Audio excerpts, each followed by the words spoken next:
Tidak ada kebetulan di dalam hidup. Semuanya ada dalam rencana dan rancangan Tuhan. Dan pengkhotbah juga katakan segala sesuatu ada waktunya.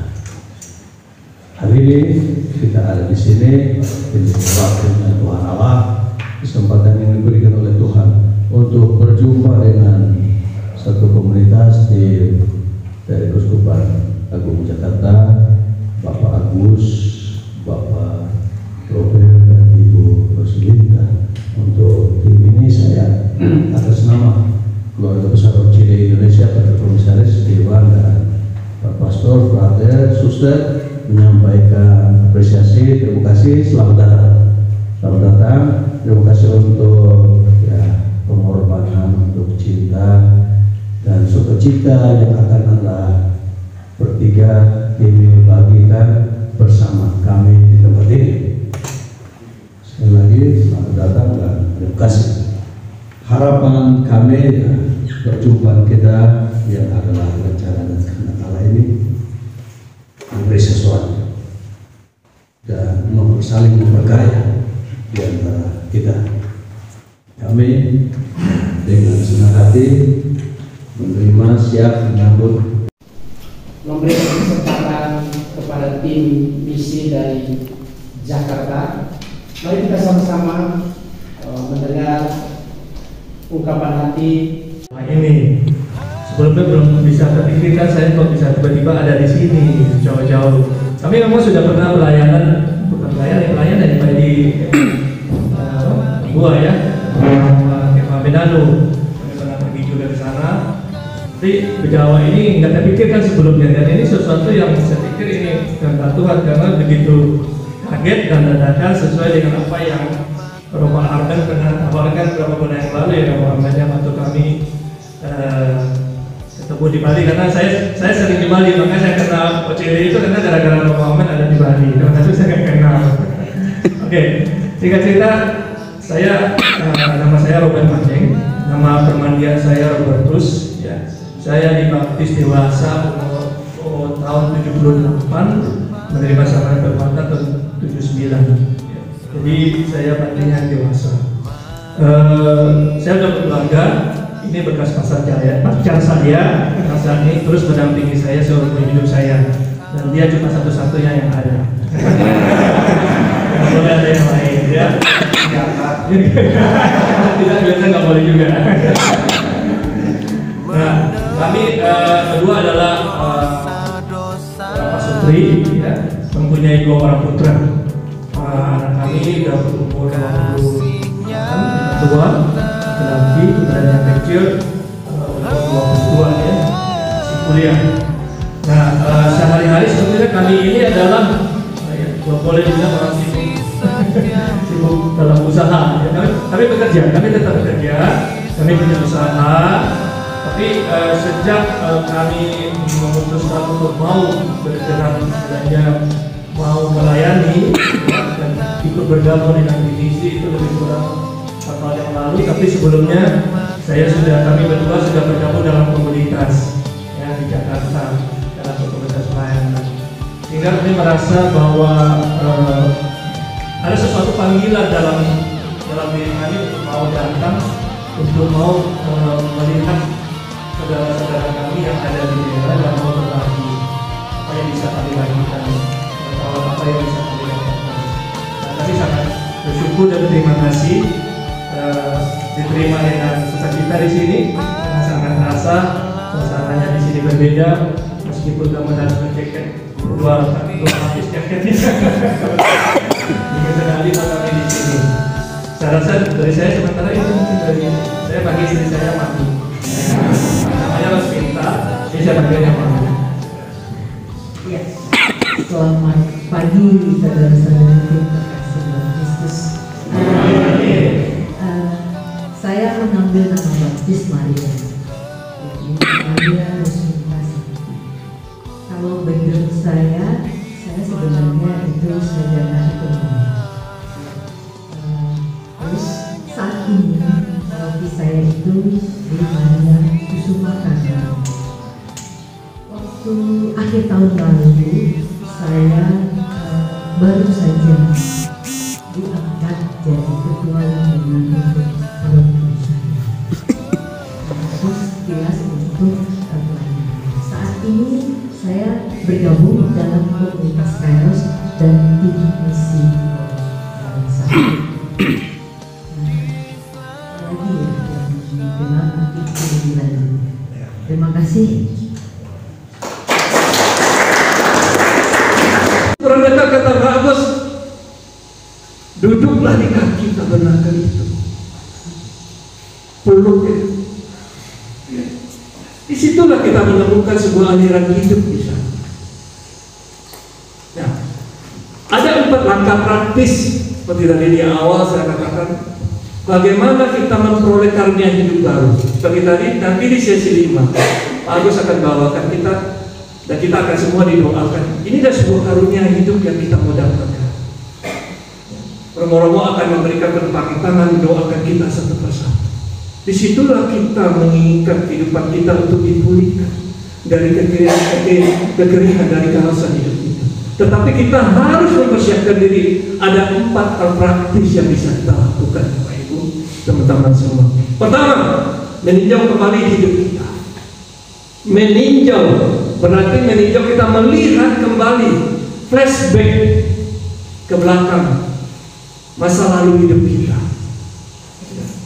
Adakah sesuatu yang menghalangi sehingga kita ketika kita ketemu Tuhan ini terus membawa menjadi pikiran kita, menghambat kita berrelasi dengan Tuhan untuk dipulihkan kembali. Kemudian apa kedua? Harus ada langkah meninggalkan perbuatan. Seperti contoh tadi buku yang di depan kita perhatikan tadi. Berani meninggalkan, berdiri, melangkah, meraih. Ini suatu tindakan yang sangat kita butuhkan. Kemudian langkah ketiga, meninggalkan pengajaran-pengajaran yang menyesatkan mungkin selama hidup kita. Secara sadar atau tidak sadar, kadang-kadang mungkin seperti perantar ya, datang dari daerah kampung. Orang tua mungkin punya budaya-budaya tertentu yang dibawakan ketika masuk seminari. Ya. Ini perlu kita lihat kembali. Mungkin itu mengarahkan kita makin jauh dari Tuhan. Kemudian kata akhir, menerima sakramen tobat. Nanti Bapak Ibu bagi umat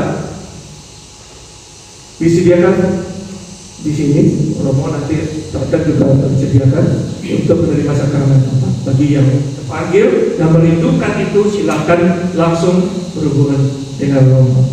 Nah, meninjau kembali hidup kita, kembali hanya satu-satunya kepada Yesus dan membiarkan Dia memimpin hidup kita, berbalik 180 derajat.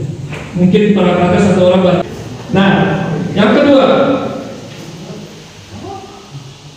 cara yang kedua adalah meninggalkan segala sesuatu yang dapat menghalangi, ya, yang menghambat hubungan relasi kita dengan Tuhan.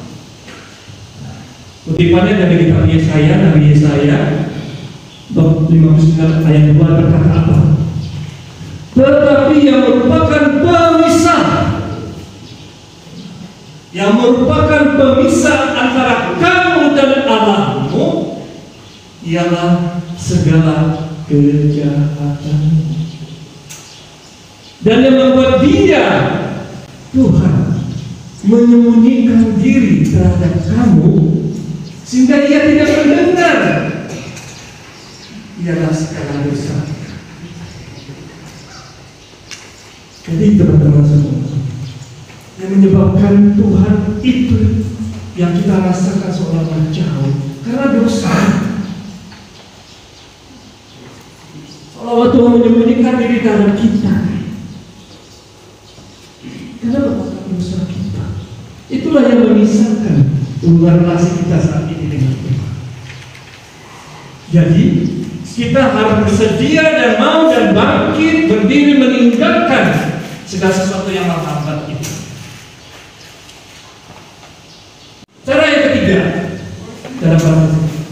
taat kepada Allah bukan taat karena takut, dan juga bukan taat seperti orang tumpahan, tetapi taat sebagai anak. kemarin ketika perkenalan diri, saya dan Ibu Rosminta, kami memperkenalkan diri adalah aktivitas kami sehari-hari adalah punya usaha di Jakarta, kecil-kecilan, ya, kecil-kecilan. Nah, saya mempunyai karyawan, ya. Yang namanya karyawan itu pasti dapat gaji kan? Kalau praktek dapat gaji nggak? Tidak. Apa dong? Apa? Makan pagi itu gaji dong. Makan pagi itu gaji itu. Jadi kita karyawan saya dapat gaji atas usaha dia bekerja. Tetapi gaji yang dia dapatkan itu sesuai dengan apa yang dia berikan tenaganya kepada perusahaan. Nah itu masuk jam 5 pagi, jam 5 pagi. Masuk jam 8 pagi, pulang jam 5 sore. Sehingga dia dikasih gaji atas kerja dia itu. Itulah yang namanya orang upahan. Jadi kalau praktek-praktek ada merasa saya bekerja di ladang babi jam 5 pagi sampai jam 5 sore, maka saya dapat makan pagi dan siang dan sore, berarti itu pikirannya adalah manusia upahan. Ya, upahan itu. Tapi yang dikatakan saat ini kita harus taat kepada Allah bukan karena takut dan bukan karena taat sebagai seorang upahan. Karyawan saya ketika saya minta tolong saya antarkan ke bandara ketika mau berangkat di sini, berangkatnya itu jam 2 pagi Bapak Ibu. Kita pesawat kita. Berarti jam 10 malam kan saya harus keluar dari rumah. Karyawan supir saya sudah pulang. Nah kalau saya minta supir saya datang antarkan saya ke bandara, berarti saya harus bayar lembur tambahan gaji, ya tambahan gaji. Dia nggak mau gratis ngantarin saya karena sudah batas di luar jam kerja, karena dia orang upahan. Ya. Jadi ada batas-batasnya orang upahan seperti itu. Tapi kalau saya gaji dia melebihi lembur, ya dia antar, dia taat. Tapi dia juga bisa menolak tugas itu, dia bisa menolak.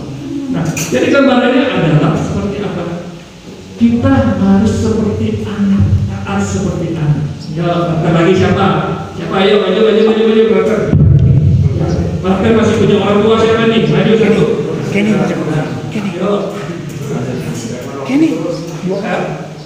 Ya, bapak yang berani maju.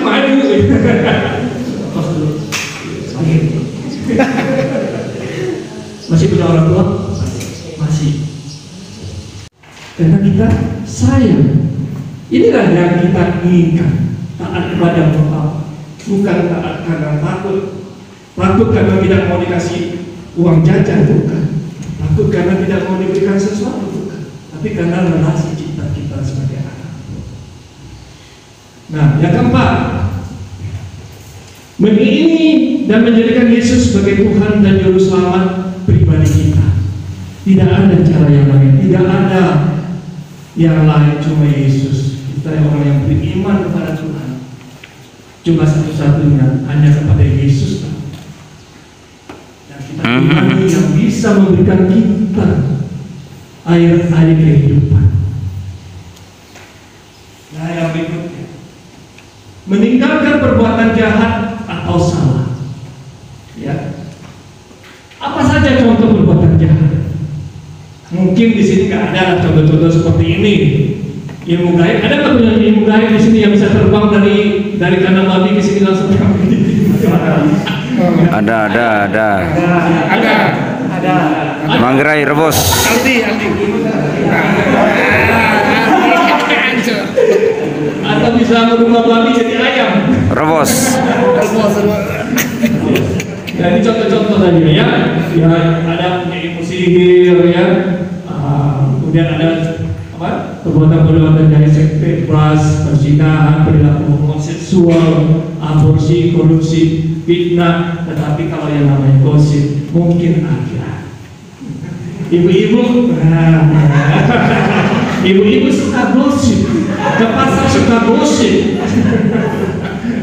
Ya. Nah, Hoax. Seperti ini, ya. Ini memangnya dibaca. Ini lucu-lucuan aja ya. Ini nggak serius ya. Karena ini nggak serius ya. Saya ikutin supaya kita sedikit ya. Karena perkataan adalah doa, makanya banyak orang yang berdosa. Arti kata apa? Janganlah kita sering bergosip, apalagi menyebar berita hoax. Karena perkataan itu adalah doa. Ya. Nah, ditempelin nih, kita ketahui. Coba saja perkataan adalah duit, pasti banyak orang yang kaya raya. Nah, ini lucu-lucu ya, lucu ya. Teman-teman, Bapak Ibu yang terkasih dalam Kristus, Paus Fransiskus berkata, hendaklah mengatakan hidup kita itu hendaklah menjadi sebuah arus rahmat Tuhan, current of grace, sebuah arus rahmat. Saya tadi pagi pas berdiri di depan kantor masih ada selang warna hijau di depan situ ya, di bawah ya. Saya perhatikan selangnya mulai diikat. Ada ikatan di tengah. Saya mikir-mikir ini pasti ada sesuatu di dalamnya. Selangnya mungkin bocor atau gimana. Praktek-praktek sering siram tanaman. Siapa di sini yang bertugas pagi siram tanaman atau pernah memakai selang untuk nyiram kotorannya babi di kandang? Sering pakai apa? Pakai apa siramnya? Selang air. Selang air. Pernah nggak lihat dalam selang air itu ada apa isi dalamnya? Lumut. Coba bayangin seandainya lumut itu tidak bersih, lama-lama selang air itu bisa nyemprot nggak kotoran babi? Nggak kuat. Nggak bisa kan? Kalau lumpur itu dalam selang itu terus bertumpuk akhirnya menghambat selang itu untuk memancarkan air. Begitu juga ibu-ibu yang di rumah. Selamat pagi, menjelang siang, saya Adrianus hadir di seminar ini merasa sangat-sangat berbahagia. Malah saya mengatakan dalam hati saya tadi bahwa untung saya bisa ikut dan bisa menjauhkan segala kegiatan lainnya. Kegiatan ini sangat bagus dan memang kami bersyukur kepada Tuhan mendapat orang-orang Sumber yang telah memiliki jam terbangnya begitu tinggi, mengetahui begitu banyak dan mendalami imannya sebegitu dalam. Terima kasih banyak.